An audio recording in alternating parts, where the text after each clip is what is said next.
അമ്മ എങ്ങനെ പ്രസവിക്കുന്നേ? അമ്മയോ, നമ്മൾ കല്യാണം കഴിക്കാൻ പോകുമ്പോൾ നമ്മൾ മുന്നേ പഠിച്ചു വലുതായിക്കൊണ്ട് കല്യാണം കഴിക്കുക. ഈ കല്യാണം കഴിച്ചു കഴിയുമ്പോ 10 ദിവസം ആഹാരം കൊടുക്കുക. ആർക്ക് കൊടുക്കണം?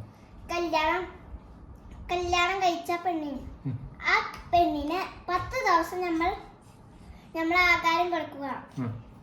ഈ ആഹാരം കൊടുത്തു കഴിയുമ്പോ നമ്മൾ 5 ദിവസം കഴിയുമ്പോ ഡോക്ടറിനൊന്നും കാണിച്ചു കൊടുക്കണം. ഡോക്ടർ പറയും കുഞ്ഞിപ്പോ പ്രസവിക്കണുണ്ട് എന്ന് പറയുമ്പോ നമ്മൾ വീട്ടിൽ പോയിട്ട് 10 ദിവസം കൂടി ഒന്ന് ആഹാരം കൊടുത്ത് ഡോക്ടറിന്റെ അടുത്ത് കൂടെ പോവാ. അങ്ങനെ ആഹാരം കഴിച്ചു കഴിയുമ്പോ ഡോക്ടറിന്റെ അടുത്ത് പോവുക. വയറ് വേദനെടുക്കണമെങ്കിൽ പോവുക. പോയി കഴിയുമ്പോ കുഞ്ഞു വരും.